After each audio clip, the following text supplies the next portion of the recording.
Friends, आज हम लोग बात करेंगे कि बहुत सारी ऐसी माएँ हैं या कह लीजिए बहुत सारी गर्ल्स हैं, जिनको नहीं मालूम होता है कि डिलीवरी के 14 डेज़ तक हमको पीरियड से रिलेटेड कौन-कौन सी सावधानियाँ हैं जो ज़रूर से ज़रूर बरतनी चाहिए।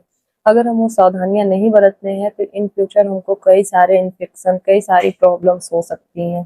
तो उसके लिए आपको कौन-कौन सी सावधानियाँ बरतनी चाहिए, क्या चीज़ें नहीं यूज़ करनी चाहिए, ये आपका जानना बहुत ज़रूरी है। जब हमारी डिलीवरी हो जाती है, हमारे पास छोटा-सा बेबी आ जाता है, तो उस टाइम हम अक्सर ये गलतियाँ करते हैं कि अपना ध्यान नहीं रखते हैं, सिर्फ़ अपने बेबी के बारे में सोचते हैं। हम भूल जाते हैं कि हमें अपना ध्यान भी रखना है, क्योंकि जब हम ठीक रहेंगे तभी तो हमारा बेबी ठीक रहेगा। तो फ्रेंड्स, हम लोग वीडियो शुरू करते हैं, लेकिन उससे पहले अगर आप चैनल पर नए हो तो प्लीज़ सब्सक्राइब कर लीजिए, बेल आइकन को हिट कर दीजिए ताकि सारे वीडियो की नोटिफ़िकेशन आप तक पहुँचती रहे। तो चलिए शुरू करते हैं। हमारा फर्स्ट पॉइंट है फ्रेंड्स, इस टाइम पर यानी 14 डेज़ तक डिलीवरी के बाद आपको इंटरनल सैनिटरी प्रोडक्ट्स यूज़ करने से बचना चाहिए, क्योंकि ये काफ़ी ज़्यादा रिस्की होते हैं हमारे लिए। उस टाइम पे हमारी जो डिलीवरी हुई होती है, वो फिर नॉर्मल हो या सिज़ेरियन डिलीवरी हो, दोनों ही कंडीशन में हमारे जो यूट्रस में घाव होता है या फिर नॉर्मल हुई है तो भी वजाइना पे नीचे टाँके लगे होते हैं।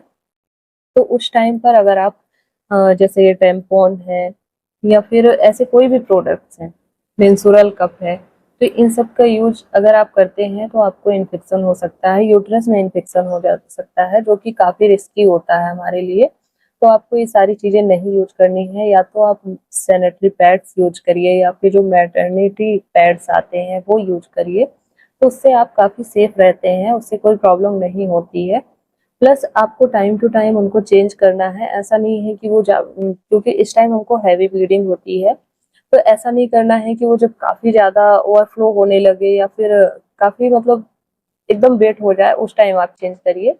ऐसा नहीं, आप टाइम टू टाइम उसको चेंज करिए, भले थोड़ा-सा पहले चेंज कर दीजिए, तो उससे आपको इन्फेक्शन का खतरा नहीं रहता है और कई सारे नुकसान से आप बच सकते हैं। प्लस जब भी आप पैड चेंज करिए तो उस टाइम अपनी वेजाइना को क्लीन ज़रूर करिए, क्योंकि आपको इस टाइम पे हाइजीन का ध्यान बहुत ही ज़्यादा रखना है, बहुत अच्छे से अपनी केयर करनी है, ताकि किसी भी तरह का इन्फेक्शन आपके पास भटक भी ना सके, क्योंकि इस टाइम हमारा जो शरीर होता है वो काफ़ी वीक होता है और जो इन्फेक्शन है वो बहुत ही आसानी से आकर हमको चिपक जाता है।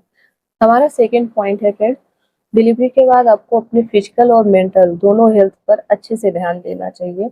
कई बार ऐसा होता है कि हम मेडिसिन तो प्रॉपर ले रहे हैं जैसे हमें डॉक्टर ने बताया, लेकिन उसके बाद भी हमको सर में दर्द हो रहा है या फिर टाँकों में किसी तरह का खिंचाव महसूस हो रहा है, दर्द महसूस हो रहा है, या हमको ऐसा लग रहा है कि हमको ऐसे टच करने में तो नहीं मालूम पड़ रहा है, लेकिन बॉडी में अंदर से फीवर महसूस हो रहा है, या फिर ब्लीडिंग हमको जितनी नॉर्मल होनी चाहिए उससे कहीं ज़्यादा हो रही, बहुत ज़्यादा हैवी फ्लो ब्लीडिंग हो रही है, या फिर आपको ऐसा लग रहा है कि टाँकों में हमको कोई स्राव हो रहा है, यानी कुछ लिक्विड जैसे उसमें निकल रहा है।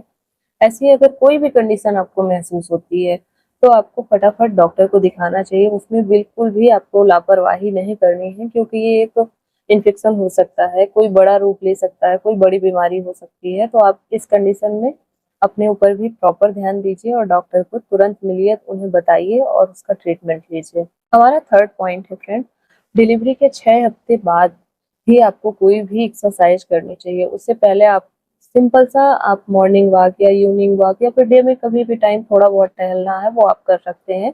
लेकिन कोई भी हैवी एक्सरसाइज या कोई एक्सरसाइज ऐसी जिससे आपको टाँकों में प्रेशर पड़ रहा है, कमर में या फिर पेट में कहीं पर प्रेशर पड़ रहा है, ऐसी एक्सरसाइज नहीं करनी चाहिए, क्योंकि उसकी वजह से आपको टाँकों में पेन हो सकता है, टाँके टूट सकते हैं, या फिर जैसे जो अगर जिसकी सिज़ेरियन डिलीवरी हुई है तो जो अंदरूनी टाँके होते हैं उनको ठीक होने में 2 से ढाई महीना आराम से लग जाता है।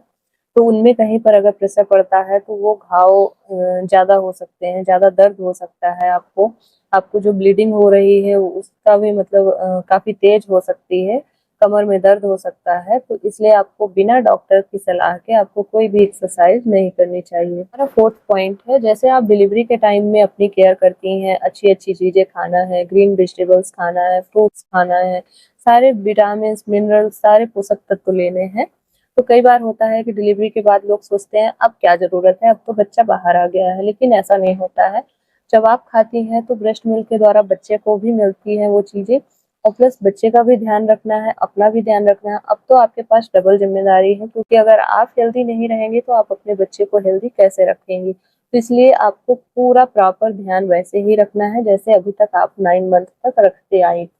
हमारा नेक्स्ट पॉइंट है, आपको अपनी डाइट में फाइबर की मात्रा काफ़ी ज़्यादा रखनी है। जैसे आप पपाया खा सकती हैं या फिर भुने वाले चने या भिगोए वाले चने खा सकते हैं, गुड़ चना खा सकती हैं।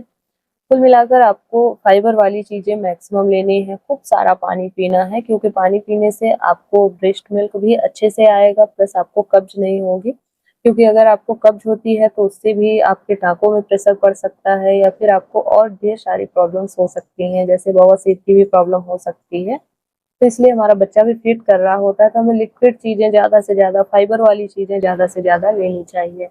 हमारा नेक्स्ट पॉइंट है, आपको कोई भी भारी सामान नहीं उठाना चाहिए। आपकी कोई सी भी डिलीवरी नॉर्मल या सिजेरियन जो भी हुई है, आपको भारी सामान कुछ दिनों तक नहीं उठाना चाहिए। उससे आपको ब्लीडिंग बढ़ सकती है, कमर में दर्द हो सकता है क्योंकि अभी आपका शरीर जो है वो काफ़ी वीक होता है। तो आई होप फ्रेंड्स आपको वीडियो समझ में आया होगा, और अगर आपका कोई भी क्वेश्चन है तो आप मुझे कमेंट कर सकते हो, मैं आपका रिप्लाई ज़रूर दूँगी। तो अगर आपको वीडियो पसंद आया है तो लाइक करना बिल्कुल मत भूलिएगा। Thanks for watching, bye bye.